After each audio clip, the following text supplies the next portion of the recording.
Rodrigo Jacques Alcala Bucur died of natural causes, a heart attack, at the age of 77 on July 24th, 2021 at 1:43 a.m. Some people may argue that he deserved a far worse way to die. Hello and welcome to Storytime with One Big Hoax. I'm your host, Trina Hoax. In today's episode, we will be looking into the atrocities committed by Rodrigo Jacques Alcala Bucor, aka Rodney James Alcala, aka John Berger with an E, aka John Berger with a U, aka the dating game killer. Rodney James Alcala was born as Rodrigo Jacques Alcala Bucur on August 23, 1943, in San Antonio, Texas. He was the third of four children born to Raul Alcala Bucur and Ana Maria Gutierrez. Then they moved to Mexico in 1951 because his maternal grandmother, who lived with them, was sick and wanted to return to Mexico to live out her final days. Eventually, his grandmother died. 3 years later, in 1954, his father left the family and returned to the U.S. When Rodney was 11, his mother moved with him and his two sisters to Los Angeles. He was a good-looking kid and was academically gifted. He was enrolled in private schools during his youth, and eventually he went to Cantwell Sacred Heart of Mary High School, from which he graduated after serving on the yearbook planning committee and being on the track and cross-country team. He was, by all accounts, a popular guy. After high school, on June 19, 1961, Rodney entered a program to become a paratrooper. He then enlisted in the U.S. Army. He was just 17 years old. He served as a clerk. Unfortunately, his military career was not all that illustrious. Rodney was insubordinate. He was said to be manipulative and vindictive. Additionally, he was reprimanded several times for assaulting young women. In January of 1962, his father died unexpectedly. The whole family attended his funeral. He went AWOL from the service and hitchhiked from Fort Bragg in North Carolina all the way to California, where his mother still lived. Rodney was apprehended and returned to the service, where numerous tests were done after he experienced a nervous breakdown in 1964. He was determined to have a genius-level IQ of 135. He was diagnosed with antisocial personality disorder, chronic and severe, ASPD. ASPD is personality disorder defined by a chronic pattern of behavior that disregards the rights and well-being of others. People with ASPD often exhibit behaviors that conflict with social norms, leading to issues of interpersonal relationships, employment, and legal matters. The condition generally manifests in childhood or early adolescence, with a high rate of associated conduct problems and a tendency for symptoms to peak in late adolescence and early adulthood. He was later diagnosed with a myriad of conditions during his trials, which we will go into later. As a result of his diagnosis, Rodney was released from the Army based on medical grounds. He soon started feeling more like himself again and eventually enrolled in UCLA School of Arts and Architecture, from which he later graduated. It is reported that Rodney did not commit his first assault, aside from those in the service, until 1968. Was there some event that triggered him at this time?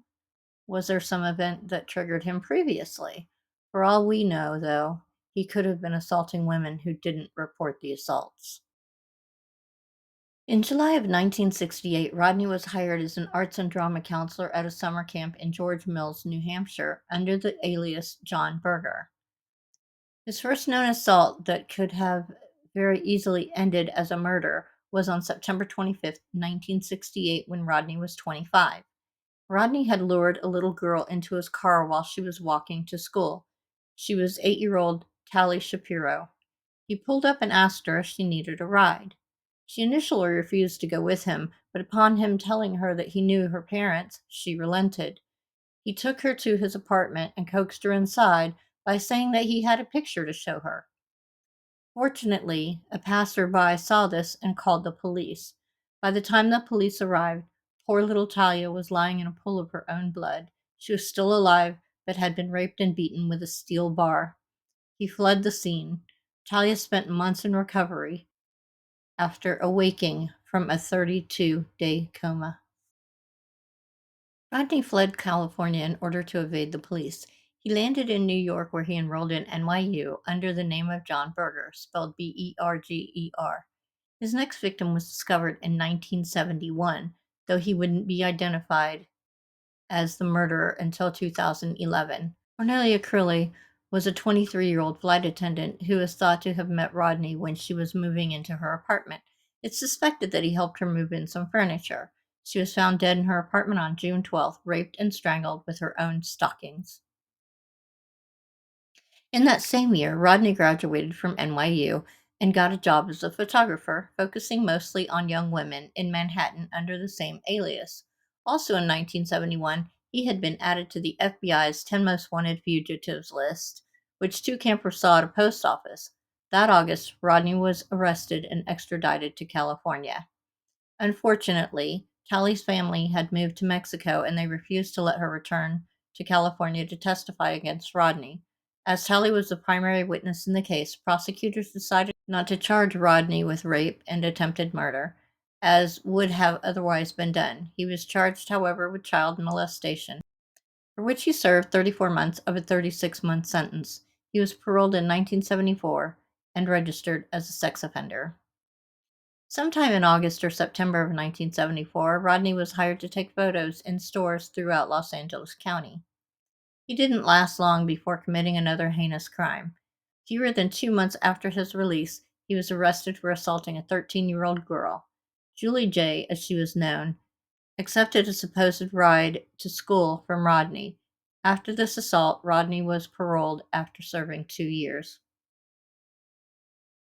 After Rodney's release on June 16, 1977, his parole officer oddly chose to let this repeat offender, who was known to be a flight risk in the past, travel to New York City to visit relatives.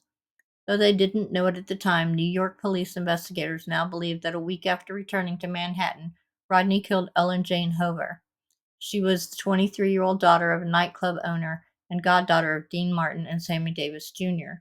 She was last seen at her New York apartment on July 15, 1977. Her calendar showed that she was supposed to meet with John Berger that day. Later in 1977, the FBI found out that Rodney knew Ellen, but investigators could not arrest him since they had not found her body. Her remains were not found until 1978, where they were buried under heavy rocks on a hillside overlooking the Hudson River, near a location on the John D. Rockefeller estate. An aspiring model would later say that Berger had taken photos of her in that area. In September of that same year, Rodney returned to California and worked at the Los Angeles Times as a typesetter. In March of 1978, he was interviewed by members of the Hillside Strangler Task Force as part of their investigation of known sex offenders. Although Rodney was ruled out as the strangler, he was arrested and served a brief sentence for marijuana possession.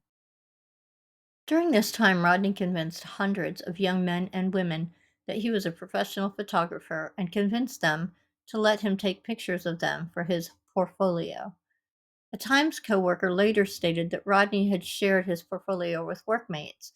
She said she thought it was weird, but she acknowledged that she was young. "I didn't know anything," she said. "When I asked why he took the photos, he said their moms asked him to. I remember the girls were naked." Liam Leedon, who was 17 at the time of being photographed by Rodney in 1979, reported that he said he was professional, so in my mind, I was being a model for him. She further said that the portfolio that Rodney showed her included spread after spread of naked teenage boys. In 1977, Rodney began a killing spree that lasted for 2 years. On November 9, 1977, he murdered Jill Terry Barkham, an 18-year-old girl from Oneida, New York. He disposed of her body on a dirt path near Mulholland Drive in Los Angeles. She was naked from the waist down and was placed with her knees to her chest. She was reportedly sexually assaulted, beaten, and strangled with a pair of blue rope ties. She was also bitten 3 times on her right breast. Initially, it was believed that Jill was the victim of the Hillside Strangler. However, after the arrest of Kenneth Bianchi and his cousin, investigators determined that her case was unrelated. On December 16, 1977, 27-year-old Georgia May Wickstead, who was a nurse, was discovered dead in her apartment in Malibu. She was last seen by another nurse, Barbara Gill, who Georgia had driven home one evening. Georgia didn't report to work the next day, so Barbara and coworkers reported Georgia missing. When police arrived at Georgia's apartment, they found signs of forced entry, and they found her posed naked on her bedroom floor. She had been sexually assaulted. Her genitals were mutilated, and her skull had been bashed in. Additionally, she had been strangled with her pantyhose. He left DNA and handprint behind. On June 24th, 1978, 32-year-old Charlotte Lee Lamb, who was a legal secretary from Santa Monica, was found in her apartment complex's laundry room. She had her hands behind her back. She was sexually assaulted, beaten, and strangled with her shoelace. DNA was found at the scene, and a pair of earrings that would later be found in a storage unit rented by Rodney had Charlotte's DNA on them. Things seemed to go quiet for a bit, but maybe crimes just weren't linked to Rodney. But it wasn't until February 1979, almost 8 months later, after his last reported 1978 murder, that he would offend again. In the meantime, on September 13th, 1978, in the midst of his killing spree, Rodney was a contestant on the popular game show The Dating Game. Host Jim Lang introduced him as a successful photographer and added that between takes you might find him skydiving and motorcycling. Judd Mills, a fellow Bachelor contestant on the episode, later described Alcoa as a very strange guy with bizarre opinions. Rodney won the competition, which meant he got a date with the Bachelorette, Cheryl Bradshaw, who chose him as the winner. There are varying reports as to whether she went on the date with him or not, so we will suffice it to say she survived the encounter. On February 14th, 1979, Rodney picked up a 15-year-old hitchhiker, Monique Hoyt. He drove her to his apartment, then raped her. Then they traveled to a secluded area in Joshua Tree, California. Rodney took photos of Monique in her underwear and pictures of him raping her again. He bound and gagged her and began a brutal assault. He raped her again and committed sodomy. Rodney bashed Monique's head in with a rock, but she escaped when Rodney went into a gas station bathroom on the drive back into Riverside County. She filed a police report about her attack and Rodney was arrested. However, his mother posted bail. How does a person like this qualify for bail? Abhorrent. On June 13th, 1979, Jill Marie Parenteau, a 21-year-old computer key punch operator, left work early to go to a baseball game. She didn't make it to work the next day. The police were called, and when they arrived at her apartment, they were greeted with signs of forced entry. Jill was dead. She was naked on the bathroom floor. She was posed with pillows under her shoulders. She had been sexually assaulted, beaten, and strangled. Fortunately, Rodney cut himself while he was crawling through a window, and blood evidence would later identify him as the perpetrator. Apparently, this was not the first time that Jill had met Rodney. A friend of Jill's testified that she and Jill had met Rodney at a club several times. On June 20th, 1979, a very young girl, 12-year-old Robin Christine Samso, disappeared as she rode a bicycle from her home to ballet class. She was found 12 days later in a state of decomposition.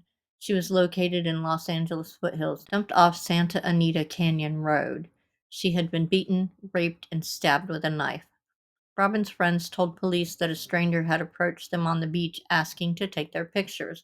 They provided a description of the photographer, which detectives used to circulate a sketch of the photographer, and Rodney's parole officer recognized him.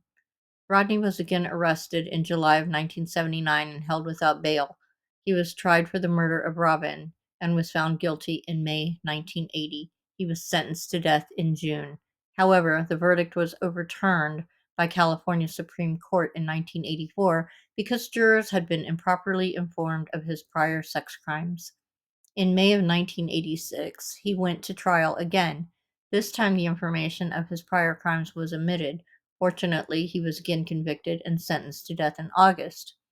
On appeal, though, in 1992, in this roller coaster of a case The California Supreme Court upheld the verdict. However, Rodney filed a federal habeas corpus petition, and in 2001, a United States District Court judge granted it.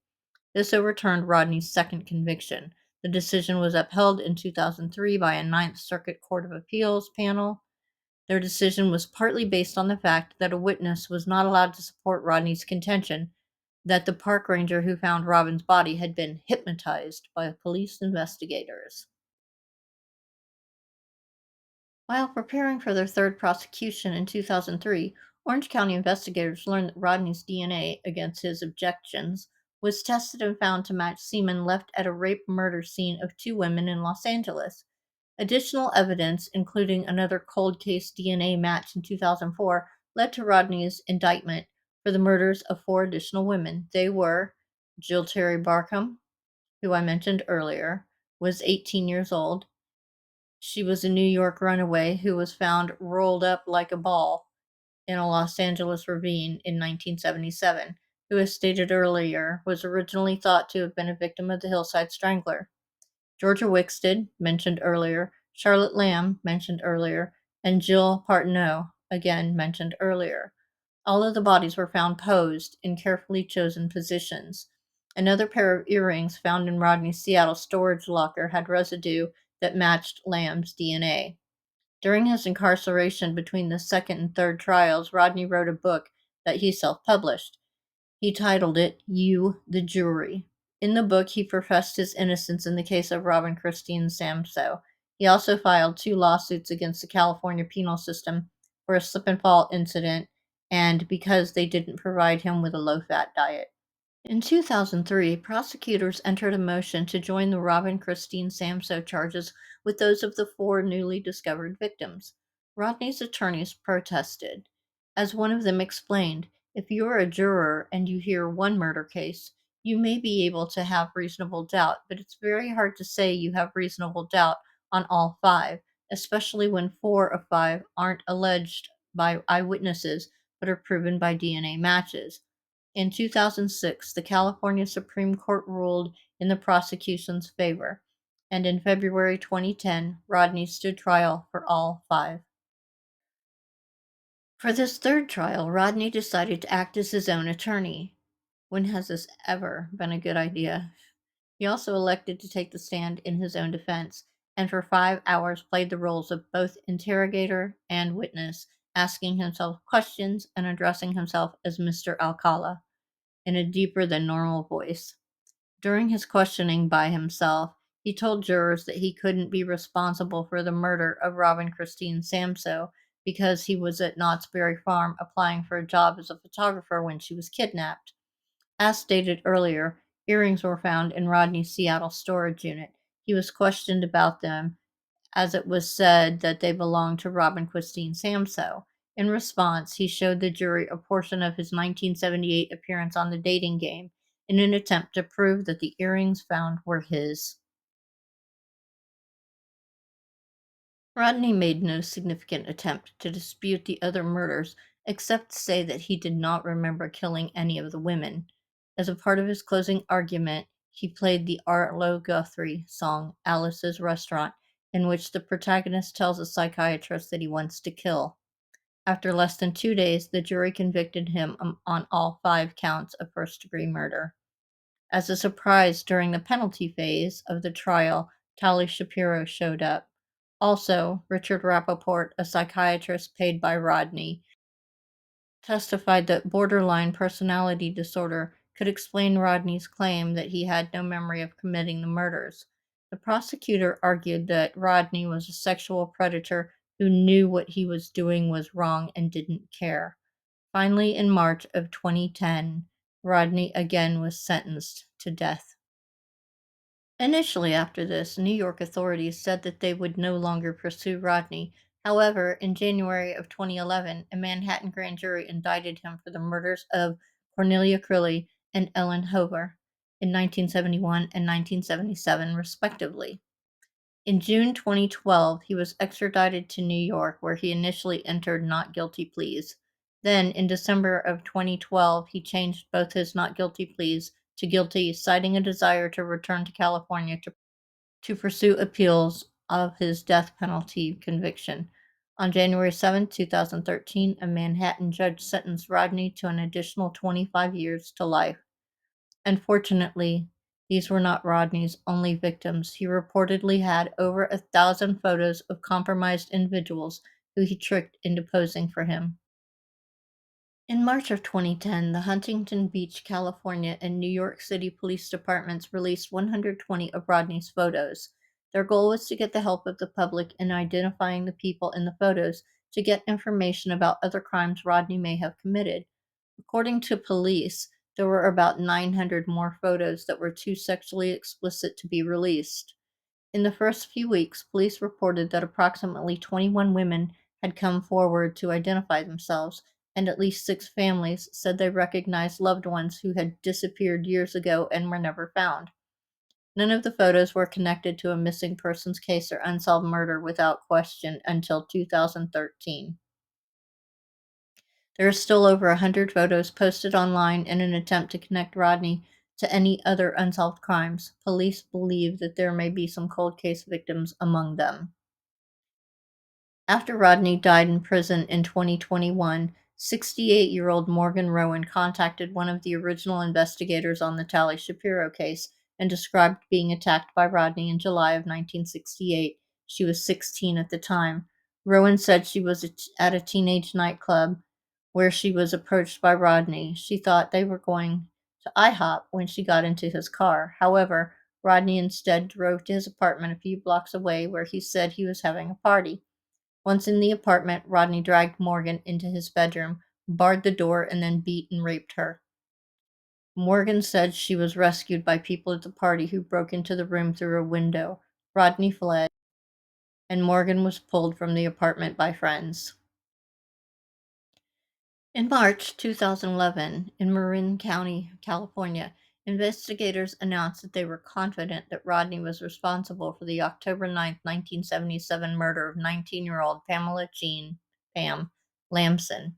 She disappeared after taking a trip to Fisherman's Wharf in San Francisco, just south of Marin County, to meet a photographer. Pam was found near a hiking trail in Marin County naked and battered. There was no usable DNA collected from the scene. However, police have said that there was enough evidence to make them believe that Rodney was the killer. In September of 2016, Rodney was charged with the murder of 28-year-old Christine Ruth Thornton. Christine and her lover moved together to live in San Antonio, Texas, but they split up in Biloxi, Mississippi in June of 1977. From there, Christine set off hitchhiking. She was never heard from again. Her body was found in 1982 near Granger, Wyoming, approximately 6 miles from Interstate 80. She was not, however, identified until 2015 when DNA supplied by Christine's relatives matched tissue samples from her remains. Rodney admitted taking the photo, but not to killing the woman, who was approximately 6 months pregnant at the time of her death. Christine was the first alleged murder victim linked to Rodney's photos that were made public in 2010. At 73 years old, Rodney was reportedly too ill to travel from prison to Wyoming to stand trial for the murder of Christine. Investigators in Seattle named Rodney as a person of interest in several unsolved murders in 2010. It was deemed likely as he had a storage unit in Seattle. Multiple other cold cases were reportedly being considered to be reinvestigated in California, New York, New Hampshire, and Arizona. 20-year-old Cherry Ann Greenman was last seen in Waterville, Washington on September 14, 1976, after being released from Douglas County Jail. It was determined that she was not in the photos that Rodney had in his portfolio. Antoinette Jean Baker was a 13-year-old student who had been living in a foster home. On July 9, 1977, she walked out with an unidentified man. A week later, after that night, she was found fully clothed and propped up on her hands and knees in a vacant lot in Seattle. Antoinette was stabbed to death. There was no evidence that she had been sexually assaulted. On February 17, 1978, Joyce Frances Gaunt, who was a 17-year-old disabled girl, was found at a picnic area at Seward Park, Seattle. She was nude and lying on her face. She had been beaten, had her skull crushed, was sexually assaulted, and was strangled. She had been living in a group home when she was last seen. She left to meet an unidentified man the day before. As was stated at the beginning of this episode, Rodney died of a heart attack while on death row at a hospital in Kings County on July 24th, 2021. He was 77. What happened to this man that led him to hate little girls and women so much? Was it something from his childhood that stemmed from being raised by his mother alongside two sisters? We most likely will never know. But whatever reasons, Rodney raped, he beat, he killed, and his killing and other crimes caused so much pain and suffering. He obviously had mental health issues, having been diagnosed at different times with multiple disorders such as antisocial personality disorder, narcissistic personality disorder, borderline personality disorder, and malignant narcissism with psychopathy, and sexual sadism comorbidities. It seems that the system failed these girls and women. There were so many opportunities for Rodney to be taken off the streets during the times when he committed some of these crimes, but due to technicalities and a messed up system, he was allowed to murder again and again. How many lives could have been saved?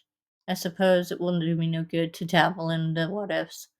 They will only serve to drive me crazy. Thank you so much for joining me for this episode of Storytime with One Big Hoax. I hope you'll join me again for a future episode. In the meantime, here's wishing you infinite hugs and kisses. Thanks again. Bye bye.